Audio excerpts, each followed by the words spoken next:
बहुत खुश हुए, लेकिन उनकी खुशी अब कुछ ही देर की मेहमान थी, क्योंकि अब अंधेरा हो चुका था और वॉचर्स के आने का वक्त हो गया था। उससे पहले कि ये लोग डॉक्टर मार्टिन की बोट में बैठकर यहाँ से दूर चले जाते, तभी उन्हें पीछे से किसी की आवाज आई। जब उन्होंने पीछे मुड़कर देखा तो वो कियारा का हस्बैंड था, जो मदद के लिए चिल्ला रहा था। वो बहुत ही जख्मी हालत में था। बाकी सब बोट में बैठ चुके थे, इसलिए डेनियल अकेला उसकी मदद के लिए गया। डेनियल कियारा के हस्बैंड को खींचकर बोट की तरफ लाने लगा, लेकिन तभी ये लोग बोट से देखते हैं कि डेनियल जिसकी मदद करने गया वह कोई इंसान नहीं बल्कि एक वॉचर है, जिसने उनके सामने ही डेनियल का रूप ले लिया। वो लोग कुछ भी नहीं कर पा रहे थे। अब उस वॉचर ने डेनियल को मार दिया। उन्हें इस बात का पता था कि वॉचर्स इस नदी को पार नहीं कर सकते हैं, और फाइनली ये लोग खुद इस नदी को पार करके शहर तक पहुंच जाते हैं। और कहानी में असल ट्विस्ट इसके बाद आया। शहर पहुंचने के बाद ये तीनों अलग अलग रास्तों पर चले गए, और कुछ दिनों बाद अब मीना जल्दी से डॉक्टर मार्टिन के कहने के मुताबिक उनके यूनिवर्सिटी में उनका सारा डेटा खत्म करने के लिए आई। उससे पहले कि वह उनका रिसर्च डेटा डिलीट कर देती, तभी उससे वहाँ एक टेप रिकॉर्डर मिला, और उस टेप रिकॉर्डर से मीना को एक नया राज मालूम हुआ। जब हजारों साल पहले इंसान और फेरीज एक साथ रहते थे, तो तब उनकी शादी भी हुआ करती थी। इंसान और फेरी के मिलन से जो बच्चे पैदा होते थे, उनमें इंसान और फेरी दोनों के गुण होते थे। उन्हें हाफलिंग्स कहा जाता था। उन हाफलिंग्स में एक खासियत थी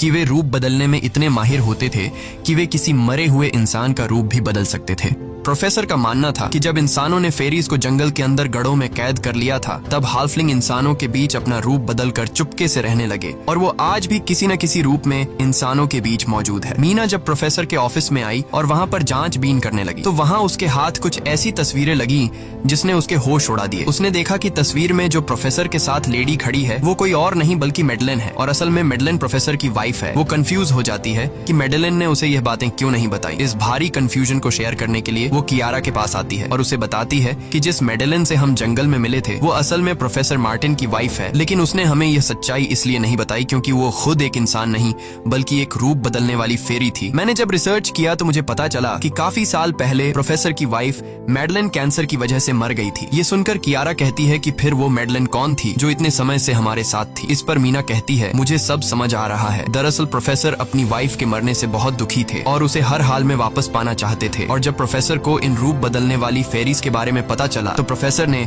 उस रूप बदलने वाली फेरी को पिंजरे में कैद किया, जो एक बच्ची का परफेक्ट रूप लेकर उनके पास आई थी। प्रोफेसर ने अपनी वाइफ की फोटो दिखाते हुए उस फेरी को अपनी वाइफ मेडलिन जैसा बना दिया, क्योंकि वो फेरी बाकी फेरीज से अलग थी। वो दिन में भी बाहर आ सकती थी। मीना ने कहा कि मैंने मेडलिन को यहाँ बुला लिया है, हमें किसी तरह से करके उसे वापस जंगल भेजना होगा। तभी एक कार वहाँ आकर रुकी। जब उस कार से जो इंसान उतरा, उसे देखकर मीना के गले में सांस अटक गई। वो कियारा थी, यानी कि अब तक जो मीना के साथ थी वो मेडलिन थी। उसने कियारा का रूप ले रखा था। कियारा जैसे ही घर के अंदर आई, तभी मेडलिन ने कियारा के हस्बैंड के रूप में बदलकर उसे बेहोश कर दिया। मीना ने मेडलिन से कहा, आखिर तुम चाहती क्या हो? जिस पर मेडलिन गुस्से में आकर कहा, मैं फेरीज की सबसे अलग मखलूक हूँ। मेरे सभी साथी बचपन से मुझे चिढ़ाते थे। वो मुझे अपने साथ नहीं रहने देते क्योंकि मैं सबसे अलग थी। मैं उस जंगल में अकेली पड़ चुकी थी और मैं उस जंगल से निकलकर बाहर लोगों के साथ मिलकर रहना चाहती थी। फिर एक दिन प्रोफेसर उस जंगल में आया।